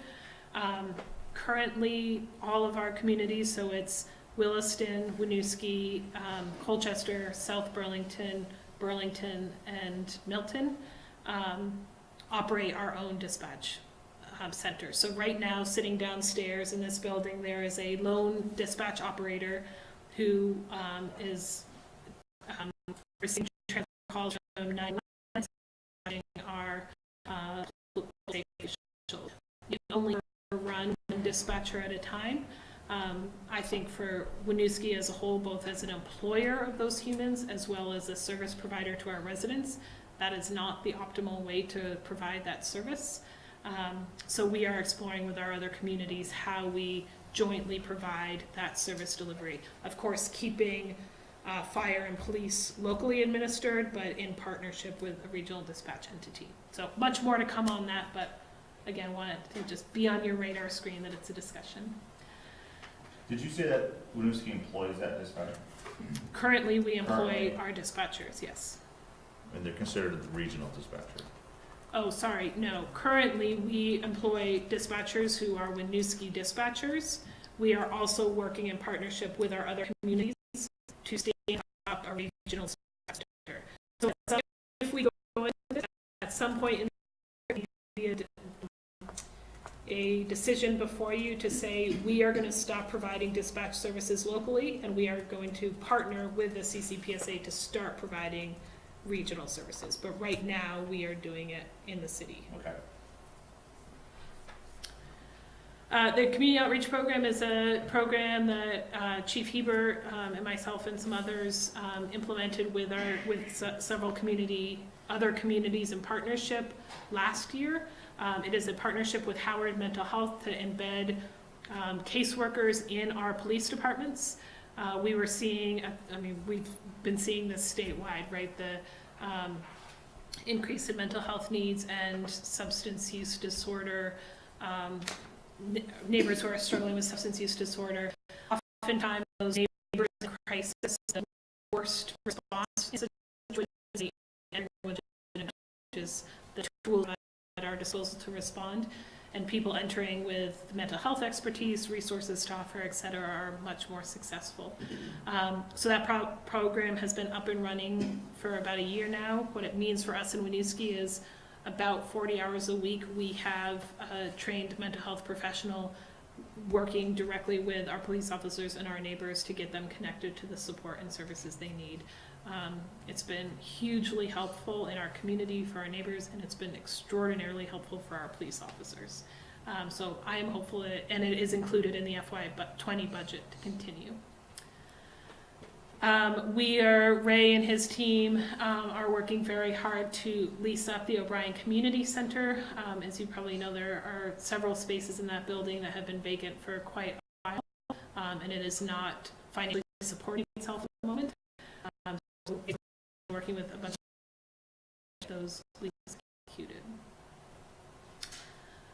The previous council entered into a pre-development agreement with Champlain Housing Trust to explore an affordable housing home ownership development on Mounts Bay Ave, actually at the front of the O'Brien Community Center. So in your mind's eye, if you can picture the OCC with that big parking lot in front of it, the idea is we would take about half of that parking lot, subdivide it, and give it to CHT, who would build likely between 20 and 24 perpetually affordable townhouse homes for neighbors in our community.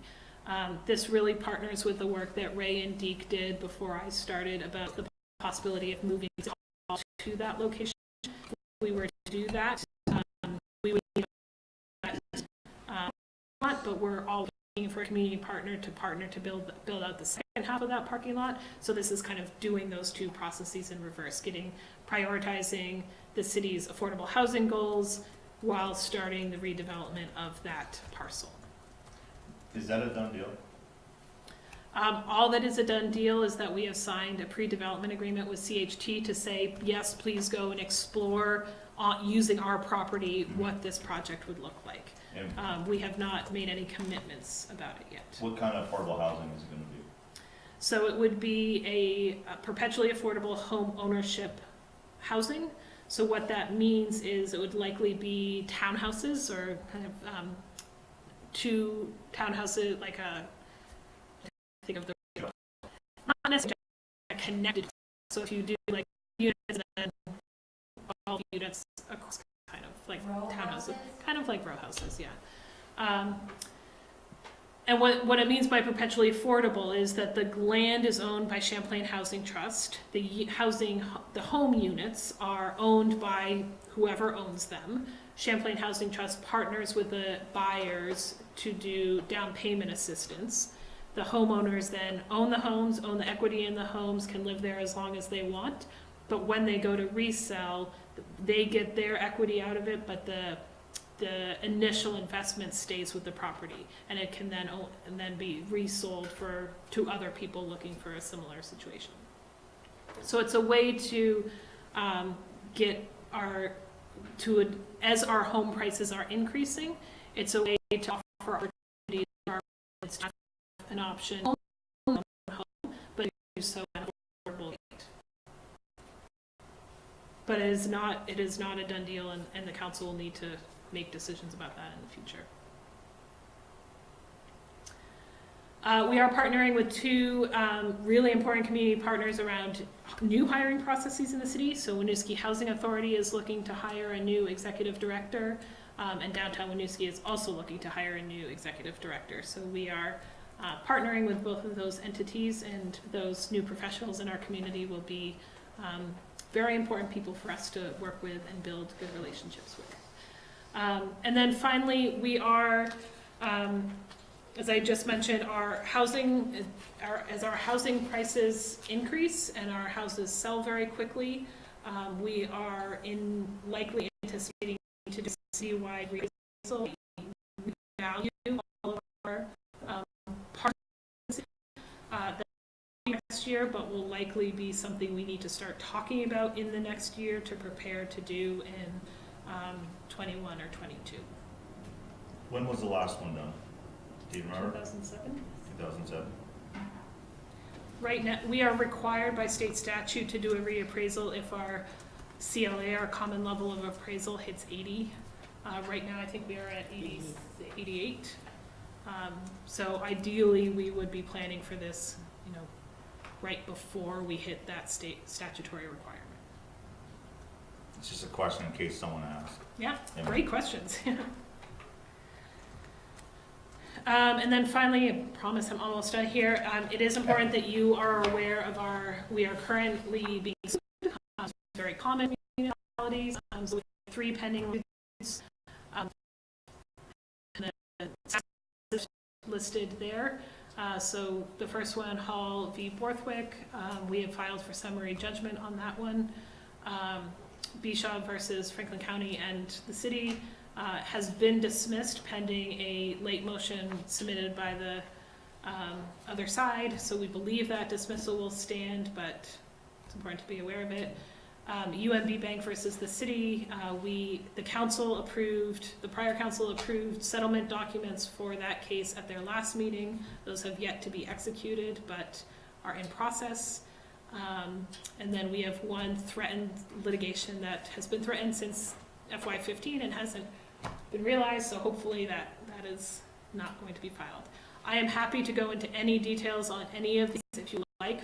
Those discussions really should happen in a discussion. That is all. Happy to answer any questions. Thank you for your patience. Anything big I missed, guys?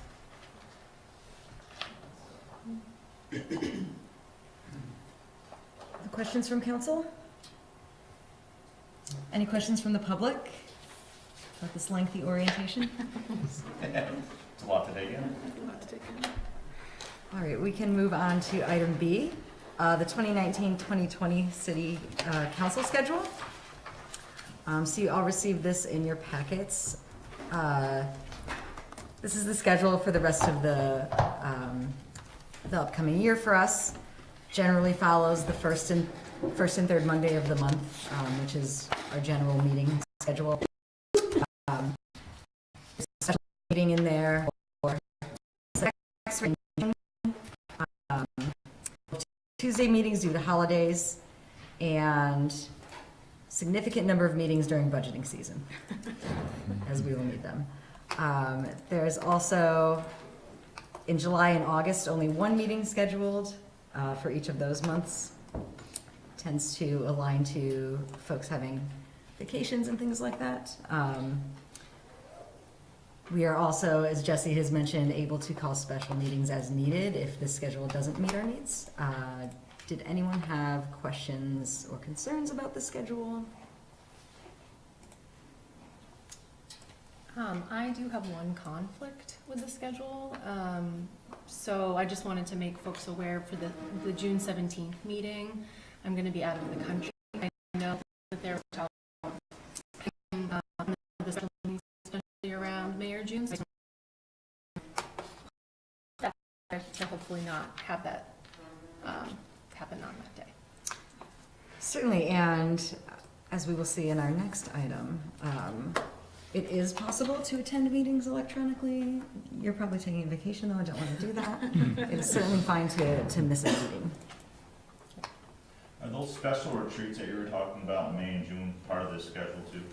So the April 6th Equity and Inclusion Summit is on here as a special meeting. We have not set the date for priorities retreat yet. That will be done at a future council meeting with taking into consideration all of your schedules.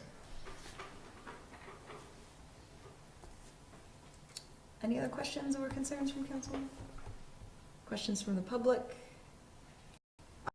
It's just obviously, I think probably we'd be doing this in the next meeting.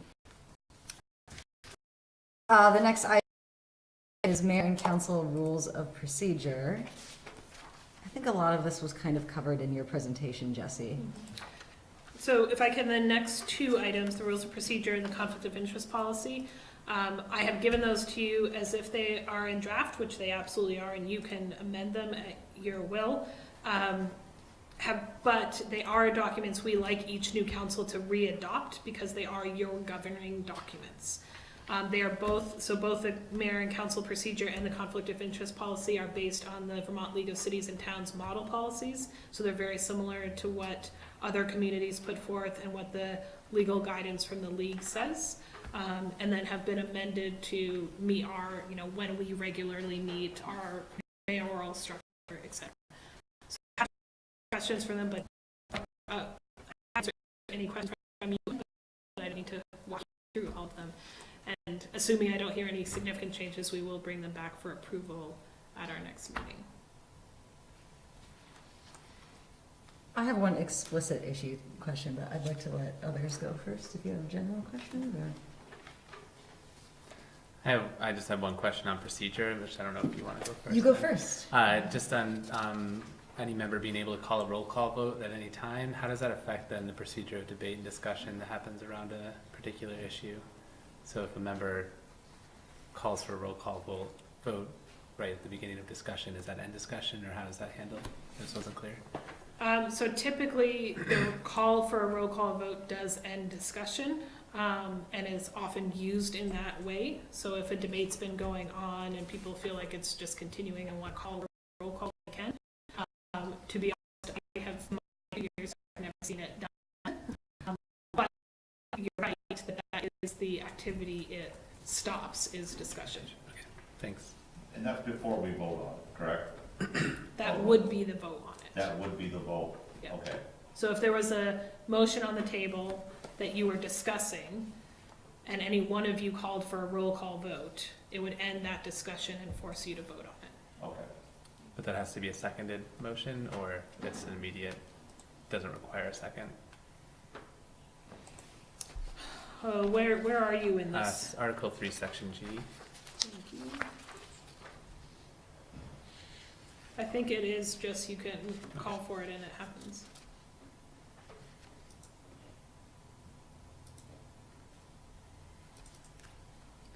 So the specific item I wanted to ask about was, right down the location document.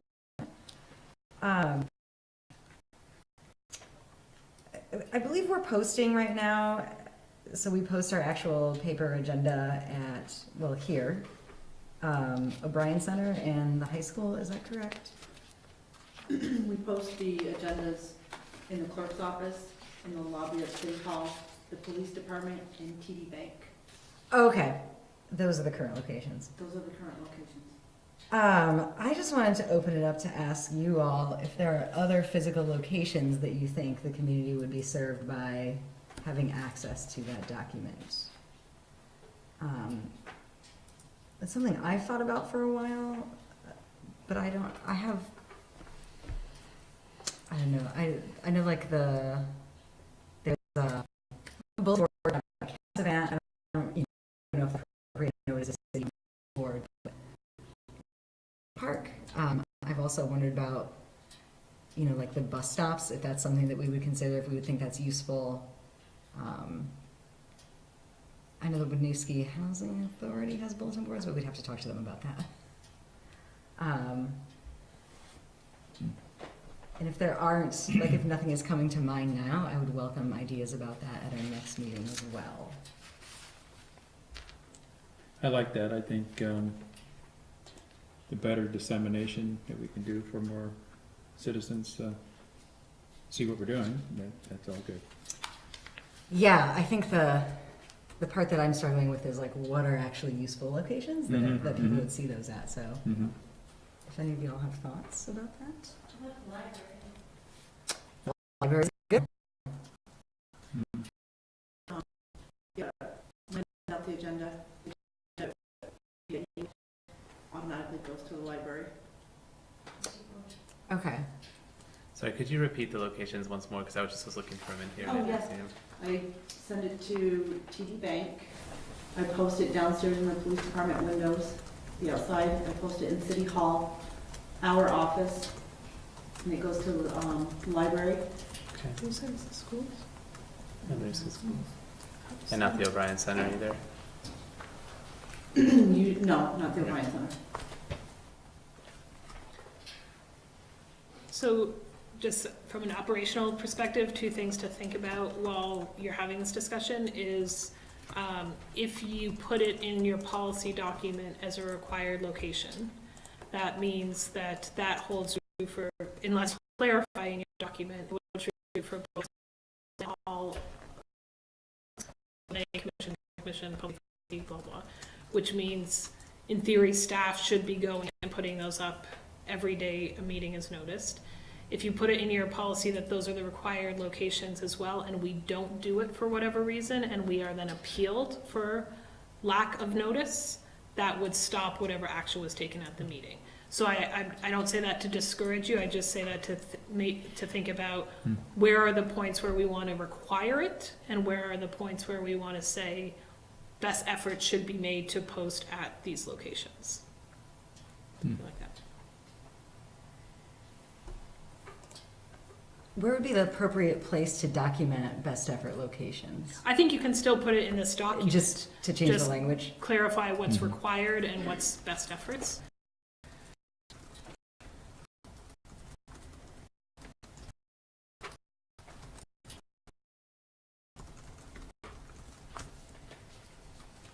Any other public suggestions?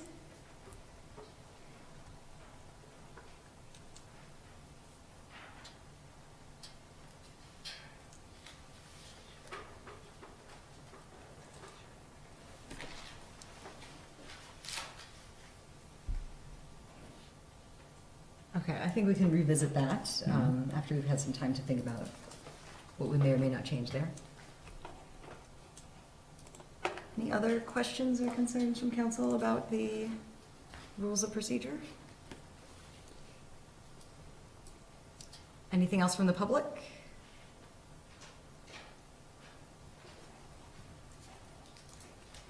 All right. Was there conflict of interest policy?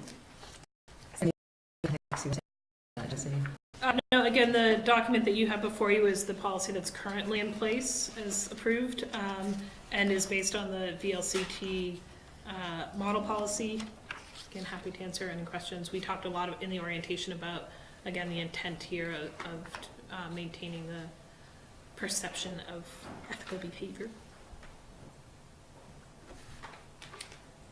Any questions from council about the conflict of interest policy?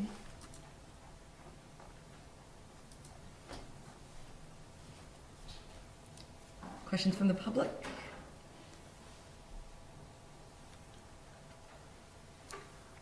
All right, again, an item for discussion, so we can move on.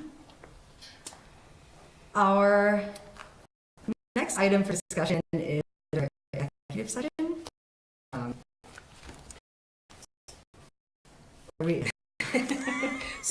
So I put these executive sessions, I warned these executive sessions in case you were interested in receiving further information tonight about lawsuits or contract negotiations. I have no new information to share, no emerging issues that I need responses on. So this is really if you are interested in receiving that that briefing tonight, and if not, we can certainly talk about any of these as they come up in the future. You do still have a liquor control board, so if you do want to enter into an executive session, I recommend that you recess, convene as a liquor control board, reinstate the council meeting, and go back into executive session. Any interest from folks in the executive session items for tonight? I have been just getting a really high overview.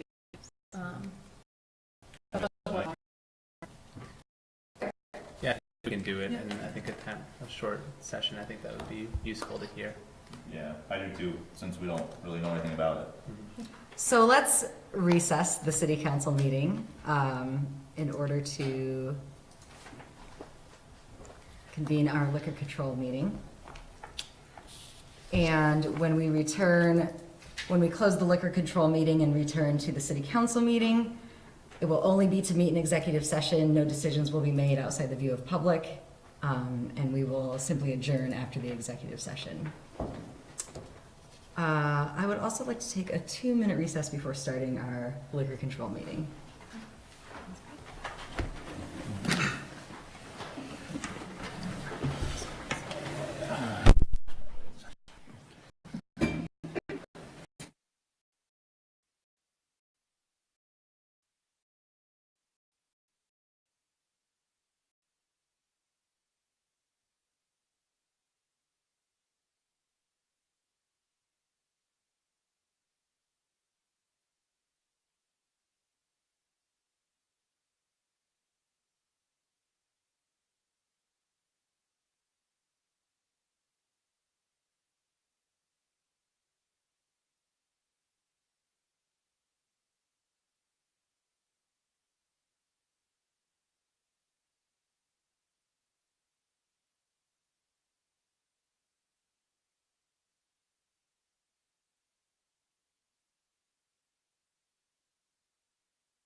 Control Board.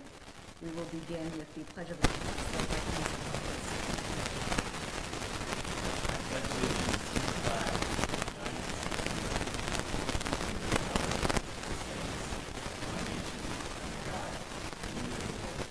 Liberty and justice for all. All right, so as Jesse mentioned earlier, us members of City Council are also the Liquor Control Board. However, we have separate meetings, it's a separate kind of body.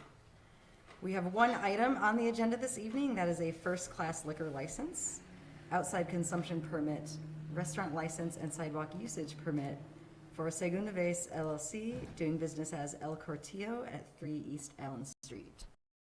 Are you joining us for this?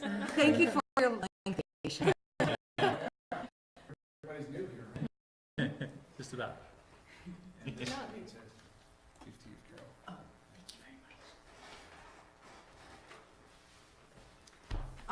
Can you introduce yourself, please? Sure. Jed Davis, owner of Segunda Vez LLC, and owner of the Farmhouse Group Restaurants. Welcome. Thank you. And welcome to Winooski. I personally am pretty excited about having some tacos here in the city. Okay, me too. You could have brought margaritas, you know. Well, I have to get approved first. He needs you to do that. Yeah. They're not ready yet. So, is there anything that you want to tell us about what your plans are for this? You're going in next to The Scout, Winooski right? Block Building next to Scout and Company, 3 East Allen. We're pretty in construction now. Should open time in April. Everything's been going very well so far. Awesome. Yeah. And I saw in there, so there's the sidewalk usage. You're planning to have some tables out there? Yes, yeah, within reason. You know, Yeah. It's a 22-foot storefront, and it's about a 10-foot sidewalk.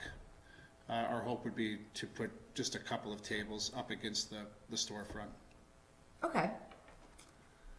I mean, I'm pretty excited about it. I don't have any questions or concerns myself, but do other members of council have questions to ask? How many seats participate? Indoor, physical seats, about 50, plus a few outside, which is a little bit bigger than our El Cortillo downtown. Okay. It's What's the capacity? not yet until we construct and have the walkthroughs with the Winooski and the state fire marshal. Okay. But we did build 2 egress in an effort to have, you know, a decent capacity. Any other questions or concerns? From the public? I have to say that building recently sprinklered, which is Yeah. huge. You know, the block was one of our biggest risks in the city. So for those that don't know, it's been sprinklered, and that allows them to accommodate this type of growth in that building. So we fully support that. Awesome. Well, with that, I would entertain a motion to approve this for El Cortillo. Second. Motion by second by Mike. Motion carries. Thank you. Thank you very much. See you soon. Have a good night. Thank you. Okay, thank you. When's your grand opening, you know? Yeah. Middle of April, Middle of April. middle, I hope. We'll see. Thank you. Good luck. Thank you. Thanks. So being the last item on our agenda for Liquor Control Board, I would entertain a motion to adjourn the Liquor Control Board meeting. That's a point of clarification. Do you Yes. actually have to vote on the motion or just move it? Oh, shoot. Yep. We are supposed to vote. I skipped that part. All those in favor? Aye. All those opposed? Motion carries. Thank you. Let's do the same thing again for adjournment. I'll move to adjourn. Second? Motion by James, second by Amy. All those in favor? Aye. Motion carries. We will now reconvene at the council meeting. Address our executive session items.